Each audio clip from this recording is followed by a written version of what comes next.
All right, we'll go ahead and get started. You go live. What happens? Standing room only. Yeah. Hold on. Thank you, sir.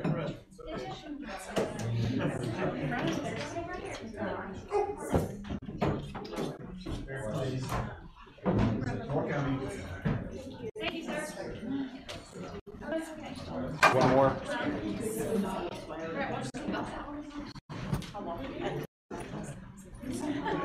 I'm trying to get mine.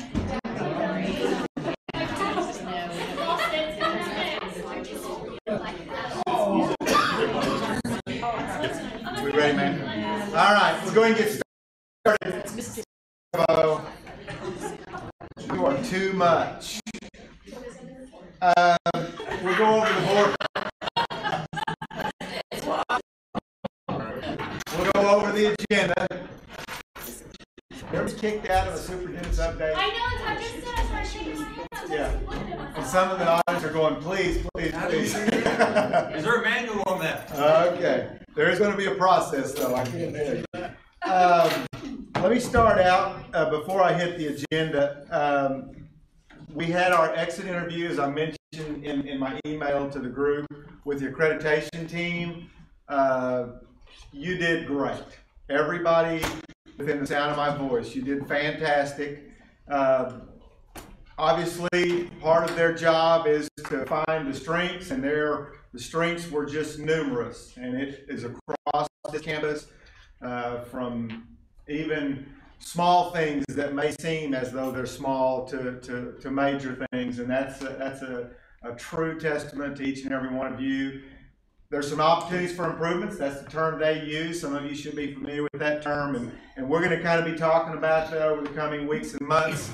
But what we all need right now is a little break, all right? Because we've at least had 2 weeks of nonstop going 90 miles an hour, and we've got a few more folks that are going to be going about 95 tomorrow with First Lego League, and then a few more weeks we've got the State Lego League, and then there'll be all kinds of stuff going on. But let me just tell you, from an accreditation standpoint, and the sophomore showcase and the 8th grade expo, all of those things, every one of you to a person just did a fantastic job.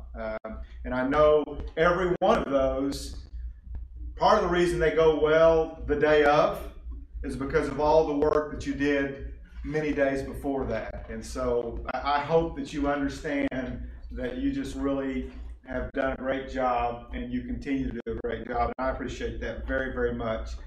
I don't plan on really sharing a lot of information. I shared a little bit with some folks that we had a little brunch session with, but there are some things that we can work on. What I would tell you is many of those things we probably could have predicted before they came on campus. And it's always good because people like me especially tend to maybe major on the negative, a little bit more on the positive. It's always good to have another group come in and say, you know what, you're great in these 93 areas. And that's very reassuring, and that's what happened as a result of it. Most of our peers that were part of that accreditation process, I heard it several times, best practices. And you are to be commended. Just fantastic. Really great job, each and every one of you. I'm not even going to try to name names. I simply say collectively, you did a great job. Great job. The agenda, always posted. Just as a reminder, minutes are not posted until after a board meeting. So you'll see the minutes for the October meeting after the November, because we wait until the board approves those minutes because they're not finalized until that happens. So if you ever kind of glance at the minutes, that's kind of the process there as it relates to an agenda. All right.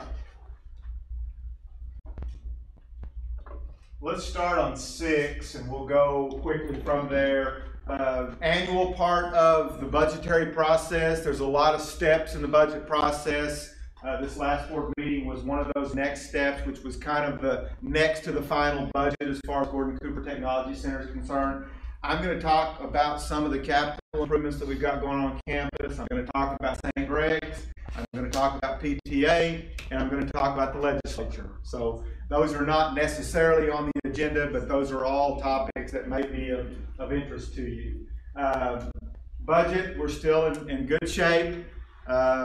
We can expect, I fully expect that we'll see about a 3 to 3.5% cut. I know the legislature voted in the House for a $2.7 million cut to Career Tech. Let me give you some context.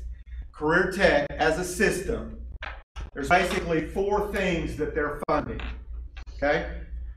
And the total amount that the legislature, in technical terms, appropriates has gone since FY 2009 to FY soon from 158 million to we will be below 105 million. Let that one register. We are down $53 million in state appropriations to Career Tech in 9 years. Okay? Let me say that one more time. 53 million in 9 years. I had a conversation and I shared emails with some folks, and I actually shared emails with everybody, and I do this a lot, but I'll just tell you, every one of us have elected representatives, House members and Senate members, that they not only represent the interest of this institution, but they represent your interest as well. If you don't know your elected officials at the state level, let me know. And I'm not doing that in a challenging way to you or to them. I'm just simply saying they need to know what your thoughts are because they represent you. And I really still believe in my heart of hearts that they pay attention to quantity more so than quality. It's not what you say, it's how many people say it. So keep that in mind. They're gonna cut us, and I fully expect it may happen today. The Senate will approve that plan, and the plan is basically this. The legislature, instead of having any revenue measures to find additional revenue, they are tapping into the rainy day fund, and it will almost be gone as a result of this process, which is not a wise move legislatively, much less financial. They are going to go into what are called revolving funds. There are many state agencies that receive direct payments based upon fees that are collected that are directly tied to that agency. That, from the legislature's vantage point, they have over-collected, and so they've gone into those over-collections and wiped those as clean as they can. And now it's cuts. Okay? And so they have held common education, that would be K-12 and K-8 education, harmless. They have scheduled no cuts for them. There's a side thing there, and I don't want to go into the weeds too much, but that's part of the plan. They are trying to do something so that they don't get quite as much backlash on what's happening to mental health, corrections, and health. And so those are either getting additional dollars and or held harmless, and then everybody else is getting cut. We are not the 5th highest agency appropriation in the state budget. We're about 11th, but we will get the 5th highest cut, $2.7 million. Okay? And our percentage of the total budget is about number 11. So I started this all off and started chasing squirrels, but I'll come full circle and tell you there's 4 things, and you need to know this, that appropriation funds in Career Tech. When you say Career Tech, you need to know this so that you can communicate to legislators, etc. First of all, it's tech centers. Tech centers and comprehensive high schools, that would be ag ed programs, fax ed programs, marketing programs, that are in the high schools get 85% of the total amount. So let's say that total amount were $100 million, 85 million gets distributed through a formula process to those two entities. The balance, the 15%, goes to two entities. The state agency, and when I first came to Gordon Cooper 13 plus years ago, there were about 400 employees at the state agency. Now they are right at 220. If you've ever gone, I know Ashley's been up there a time or two. I'm up there periodically. Some of the rest of you have gone to the state agency. If you walk the halls, you see a lot of vacant offices. And some of us that interact with the state agency, we have thoughts like, good Lord, why can't somebody return a phone call? Goodness gracious, why can't they do this, this, this, this? There's nobody up there. Okay? Didn't used to be like that, but that's one of the effects of $53 million in cuts. Okay? And then the fourth area is skill centers. Okay? I've said this before, and I'm going to say it again. It is really popular to say, dadgum, those sorry good-for-nothing prisoners, well, lock them up, throw away the key. We've tried that. We continue to try that. What works is train them well, and then when they get out, they have something productive they can do as opposed to something that is illegal. But every time they cut, dollar for dollar, they're cutting skill centers. And they're cutting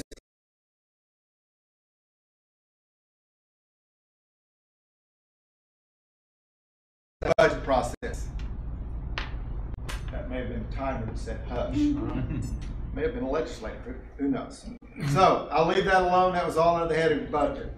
Item 7. One of the things you have to do every year by December the 15th is notify the county clerk of where your board meetings are going to be and what time they're going to be. Ours are always the second Tuesday. All of them, with the exception of 2, are in the boardroom here on this campus. This next year, as we've done the last couple of years, we'll have one of our board meetings at Seminole and one at the aviation campus. Why do we do that? There are campuses. So we just choose to go to those sites twice during the year. I think we're going to go in May and September. I think it's May at the aviation campus and September at the Seminole campus. So that's there. Court reporter program.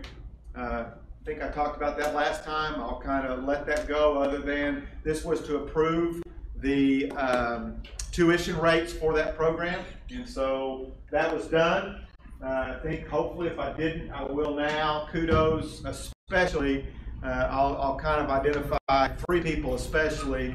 When I got this request from industry, that's the way I'll describe it, I basically said, Joni, you and Fran figure this thing out and get back with me.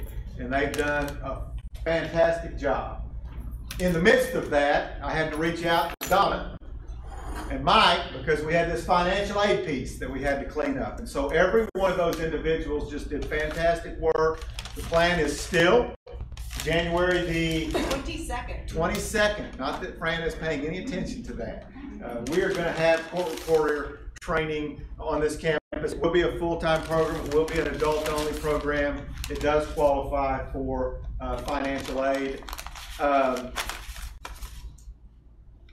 I'm going to say this, so there may be some, as may happen on occasion, saying, why the heck are we doing court reporter? Well, there's really the same reasons that we do any other program. Industry asked, we researched, and what we research is, other than are there students and is there someone that can teach it or is willing to teach it, we look at how many jobs are out there. I'm going to lean on Joni and Fran to correct me, but initially when I was involved in this, there were about 30 to 40 vacancies just in state court reporting jobs, unfilled, plus the average age, well, let me say that differently. The number of court reporters that are even in the system currently, the vast majority are 40, 50, and 60 years of age. And so there was a real demand there, etc. And so that's the method behind the madness. What's the salary? Base salary for state is $37,517 in benefits, and another $10,000 to $20,000 for the Other things. transcripts. Yeah. So pretty good gig. Pretty good gig. We're looking forward to that. All right. Ongoing. Item 9 had a local hospital that works with the MedLab technology program. That I don't know what a microbiology analyzer is, but it's a real heavy, real expensive piece of equipment. They had to shut down their lab at that hospital, and they donated. The reason we really have to do this from a practical sense is that's the way that it gets on our inventory so that we can track it. Number 10, I'm going to come back to that. Number 11, got an out-of-state trip. Number 12, in an effort to try to push the needle even more in health and wellness, we've got a new administrative regulation that governs some things. I'm pretty sure Rhonda sent that out on Wednesday morning. Take a look at that. That's expected that we try to do that. I'll clarify a couple of things. A couple of goals, and I don't remember all the things. There are a couple of things that we expect to do is, one, when we do student fundraisers, the expectation is that at 50% or more will be non-food related, and then the other is to try to minimize the use of food as a reward. And when I bounced that off several people on campus, they were a little taken back by that. Really what we're talking about is, and we used to do it all the time through canned food drive, let's give the winning team pizza, okay? We want to try to find some other way to do that. No, this is not a one-man attempt to make everybody a vegan or to be a marathon runner. This is to try to give people a little bit more incentive to make a healthy choice, maybe a more frequent choice. Okay, that's really what that's all about. So we'll move forward with that. Item 13, self-explanatory. Let me question. I don't have it. Well, I do. Let's see if I got the policy. Question. Is that firm and final, or is that for discussion? That is in administrative regulations as we speak. Right. So it's as firm and final as if to say, thou shalt not do anything else. So go ahead. Because I think there are unintended consequences from Okay. this. Okay. And so I'm not sure where to go. For instance, we have a concession stand this weekend. Mm-hmm. That's a problem. No, it's not. It says at least 50%. It doesn't say you can't do that. It simply is highly encouraging us when we think of a fundraiser. Is there a way that we can think of fundraisers? You guys just sold Christmas stuff, okay? So arithmetically, if you do one where it's not food and one that is food, we're good. So you're not saying that 50% of every fundraiser has to be. You're saying 50%. I'm not saying anything, Sue Ellen. I'm saying at least 50% of all fundraisers conducted by student groups involving the sale of food products will involve the sale of healthy food items. That's what it says. Okay? Okay. All right. Let's think of this globally. All right? Hello. Hi.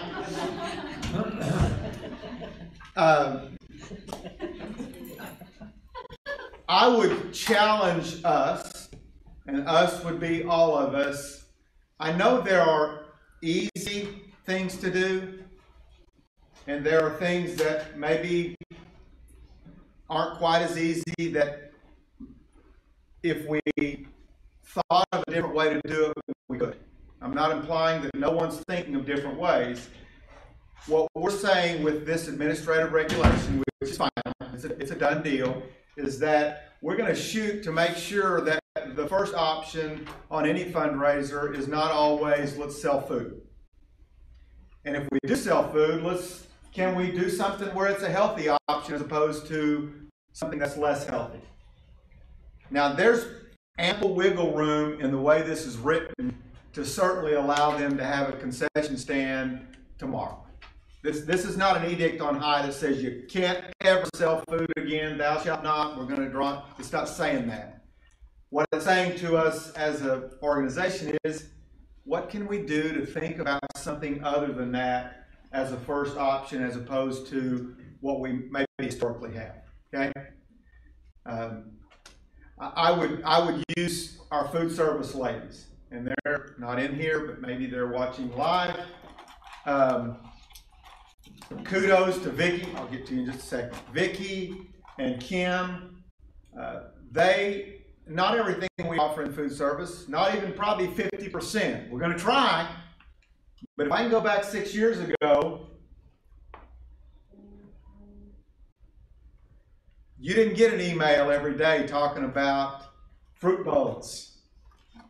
That's what we're trying to move to. Okay, I'm not under the illusion that we're going to move from A to Z immediately. I'm just simply saying, as an organization, we want to try really hard to look at other options other than rewarding students with food. Okay, and I may have to define that maybe, and when we do a fundraiser, can we do something different? Quite honestly, I know enough about K-12 to know that their limitations are much more onerous than that. There's a thou shalt from the federal level.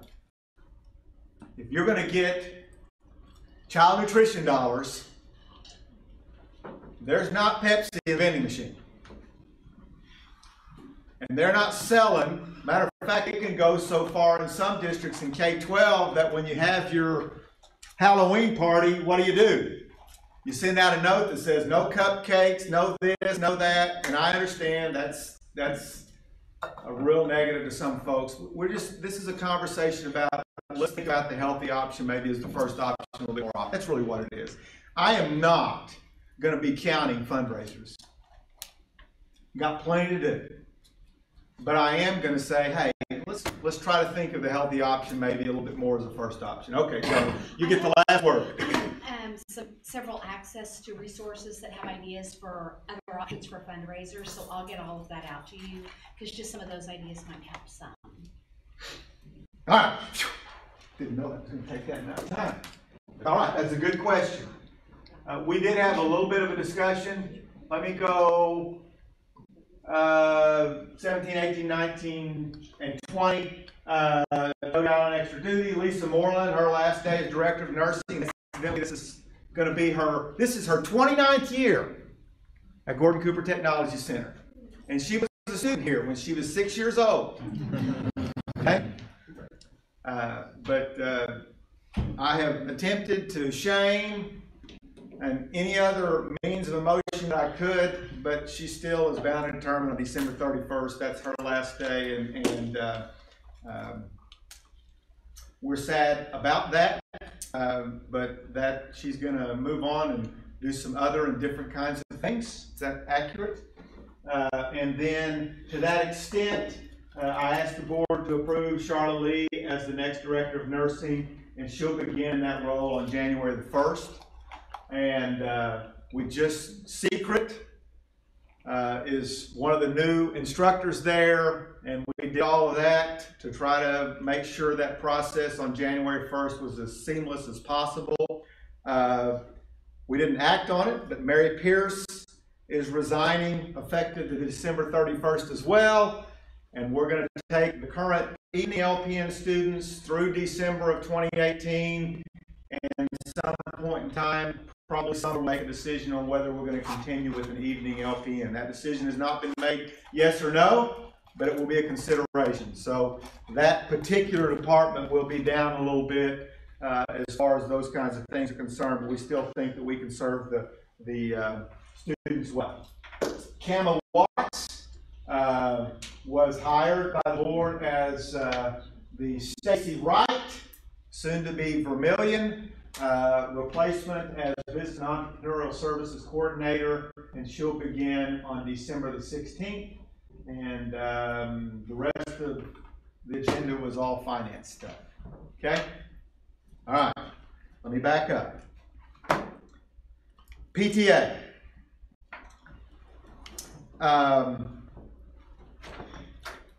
A week ago, Monday, which would have been the 3rd, the long-awaited response from the accrediting body called CAPTI. CAPTI stands for something that deals with physical therapy, okay? And it's a 4-letter word as far as I'm concerned, even though it's got more letters than 4. We went through that process back during the summer when most of you weren't here, and it's just part of the process. And we found out on November the 3rd, yes, they came in the summer and told us on November 3rd. That's my first problem with accrediting bodies, okay? And said, we deny your application.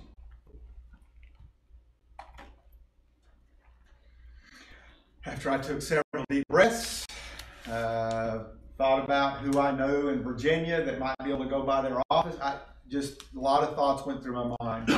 We basically, at that point, had 2 options. One, as I told the board, we can just take our cards, fold up, go home, or there is an appeal process. My initial response to the appeal process emotionally was, we're going to be appealing to the same people that told us to go jump in the lake. And when Shakira Judah, who has been our point person and has done a great job throughout the process, after she had as much, if not more, vested in this than anyone, and obviously tried to kind of give her a little bit of comfort. I said, Shakira, let's go visit and find out what is it about this appeal process. And so we spent from the 3rd of November all the way until the board meeting trying to get as much information we could from other sources about this appeal process. It's technically called a reconsideration. I love these terms, okay? And we got that information from as many experts as we could visit with, and I presented that information. Actually, we met with Seminole State, who's a partner with us in this, and I ultimately made a recommendation after some conversation with the board during the board meeting that we've gone this far. We've been trying this hard. I realize they're not going to be able to reconsider this until the end of April, which is another reason I'm not happy with CAPTI. They meet about every 6 months unless they can meet less, which seems to be the norm. They actually moved above the State Board of Nursing, Lisa. You'll be happy to know that. AT&T's above everybody, but we've got the State Board of Nursing is now below CAPTI. We're gonna at least try to ask them to reconsider it at the end of April, and we will receive an immediate response. And so basically on about May the 2nd, which is when their next meeting ends, we will get an immediate response, either thumbs up or thumbs down. What it means in the short run is we can't have any students in any kind of PTA training on our campus. What does that mean for the space over here? It means that it won't have PTA in it at least for 6 months. But it won't have anything else in it for at least 6 months, unless I decide to do something different as it relates to that. So we were very, very disappointed. We felt like we had done incredible due diligence. Some of the people that we had been working with that had PTA programs in Tulsa Community College specifically, they were as flabbergasted as we are. And I had one board member that wanted me to call legal counsel and see if we could file suit.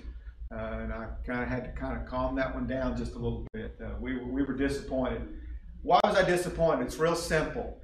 It's real easy for people to make a decision 1,000 miles away from the people it's going to impact.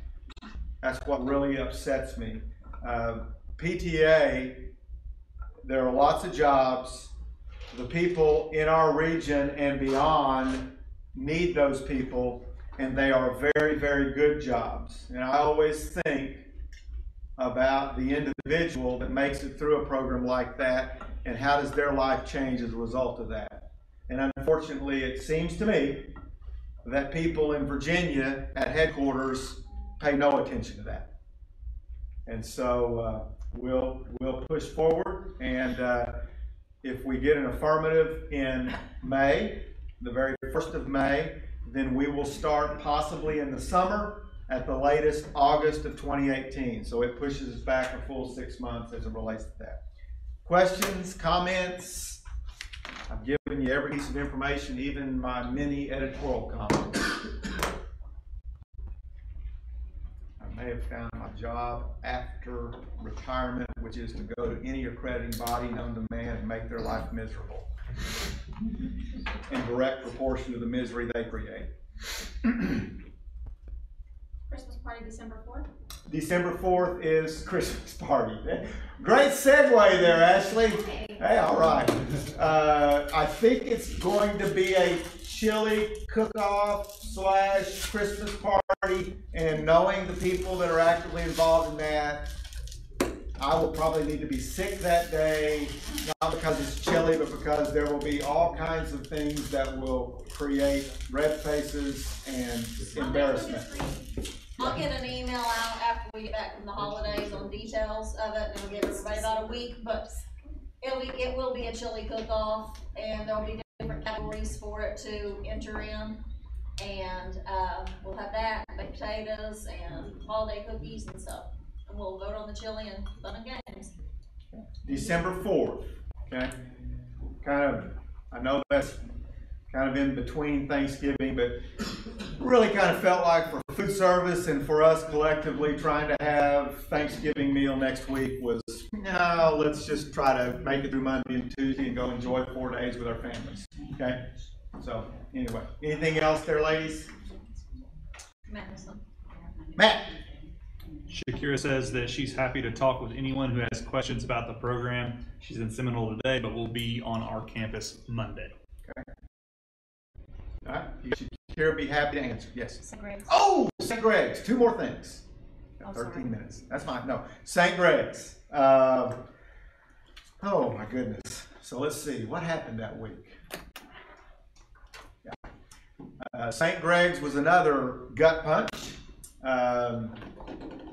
I got a little text message. I think it was, I made a trip to Enid for some particular reason and heard that morning that might happen. For those of us that have been around Shawnee for 40 plus years, that was always urban legend about St. Gregory's. And it's just, you know, I think there are some people within Shawnee proper that is still some disbelief. But St. Gregory's as a university is closing at the end of this semester. I'm sometimes reasonably good at shifting from point A to point B, and immediately, as soon as it was officially announced, actually as soon as I got the text, I was thinking, okay, what am I going to do with my pre-engineering kids? Because that was most urgent to me. And so I waited until it was formally announced, and I immediately called Lana Reynolds at Seminole State, because that was probably my best option there. I didn't want to call St. Gregory's. I didn't need to do that. They had their own things to deal with. So what we have done since then with Roger's help and some others, the pre-engineering kids, let me talk about them first. Their transcripts for this semester's Calculus 1 courses that Jamie teaches, we're going to be good. Logistically, we're going to continue and finish up the coursework. And what is actually going to happen is the collection of the actual transcripts themselves for those kids will flow through OBU. Because when St. Gregory's means they're closing, that means there's no registrars there, there's no this, there's no that. And so they've worked out a situation, a deal, if you will, an agreement with OBU to deal with all of those basic kinds of things that have to be done. So our pre-engineering students that are taking Calculus 1, they will get credit, it will be transcripted appropriately, and they will be able to go to Oklahoma Baptist University and get that transcripted information when they need it for purposes of college. Okay, so that was good. Kudos to Jamie and to Roger. And OBU's been of great help to St. Gregory's as well through that process. Then I shifted to what are we going to do for Calc 2, because I knew how important that was, hence the call to Lana Reynolds at Seminole State. Roger and I went over and spent actually several hours talking about 2 or 3 different things with Seminole State. But the primary thing was, okay, we need you, and we basically gave them conditions. It wasn't, I didn't go over there, with hands open. I went over there saying, you need us, and yes, I do know, although I didn't say it, we need you even more. But basically we said, we need you to accept our instructor, you need to accept our textbooks, you need to accept our curriculum, and you need to give us 4 hours credit for the Calc 2 classes. And they need to be transcribed. And then we started they attempted to negotiate on what they would charge the students, and they started lowering that number pretty substantially pretty quickly. It started out at 200 and was going to go up from there, and so we were able to kind of get a handle on that. Bottom line is the pre-engineering kids are going to be taken care of through this year. We'll have a conversation about what we'll do the following year.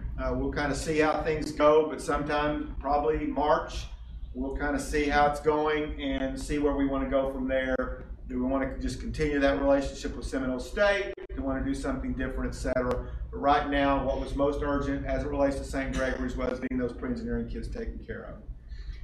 We've got a whole group of other students that had the opportunity to get some credits towards an associate's degree through St. Gregory's.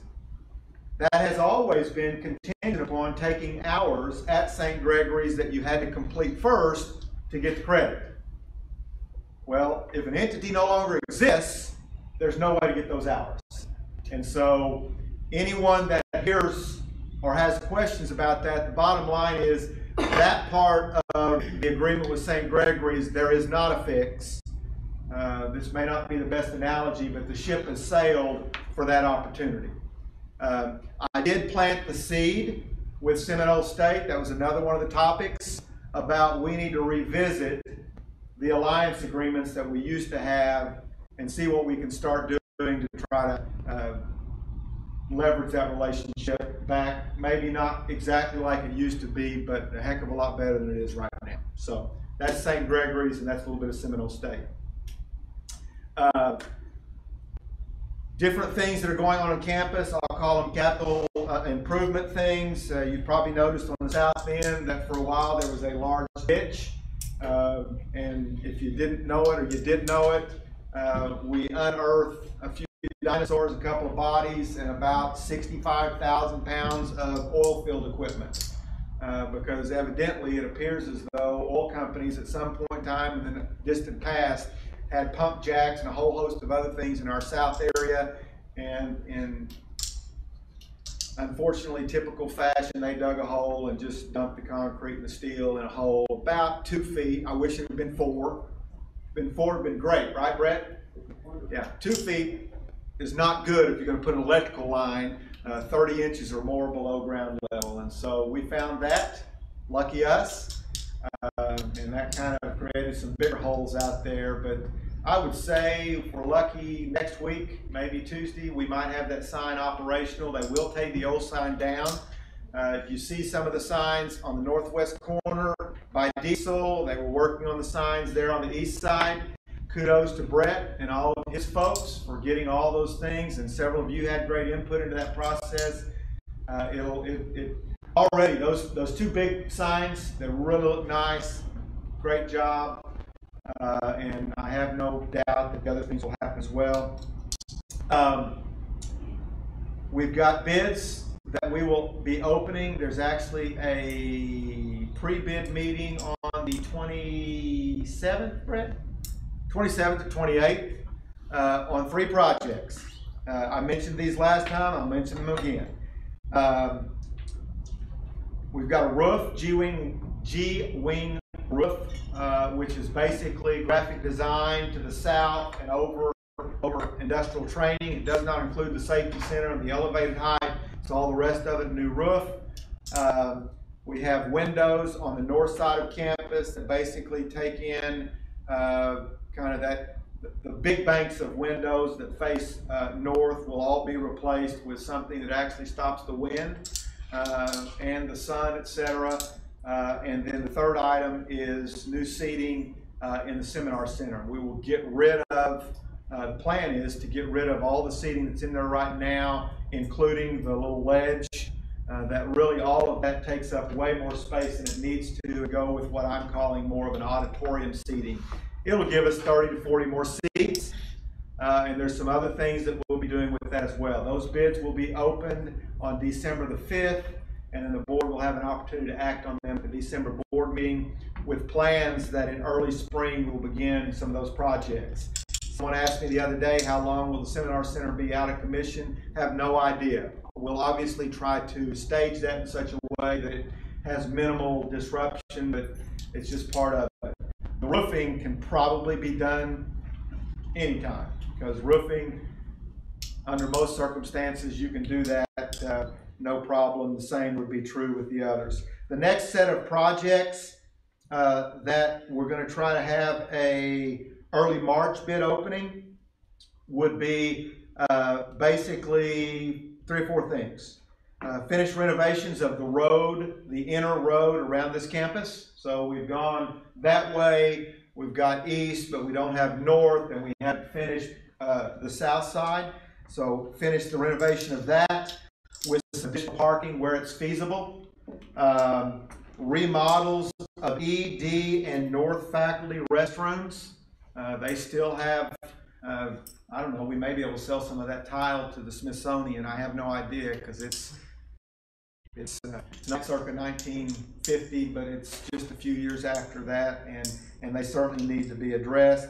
And then parking lot and additional parking that would connect basically the operations building to J building and then out. That will give us some additional parking in that particular area as well to kind of soften the blow. That's the next thing. And right now, we'll kind of regroup after that particular bid process, see where we are budgetarily, et cetera, and go from there. There are several other projects that are on that prioritized list that we're going to look at trying to get some things done as well, but that's kind of what I can tell you at this point. And I didn't give you any time at all for questions, and I'm sorry. I apologize. I went on and on, I guess, about Capty too much.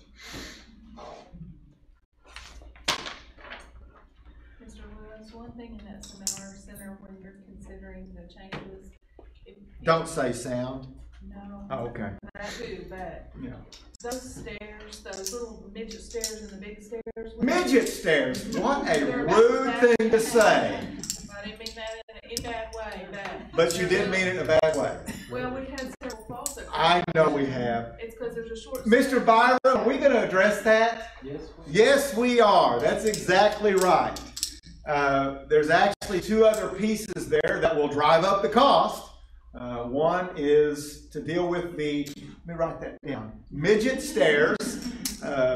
And then also we're looking at moving the sound booth, which will actually do 2 things. One, and we'll move it inside, probably to the east, southeast, farthest south, farthest east section, the very top, where it will be secure but open. And then that will allow us to actually increase the space outside the doors, which helps us. And inside, the plan is that we will actually connect at the top the 2 middle sections with a walkway that gives us a little bit more space in there that will be helpful as well. So all of those will be a part of it. I will make sure and tell the architect about the midget stairs again. I like that term. I think I had a different term for it, but anyway, it was probably just as... Okay, anything? Thank you all. Appreciate it.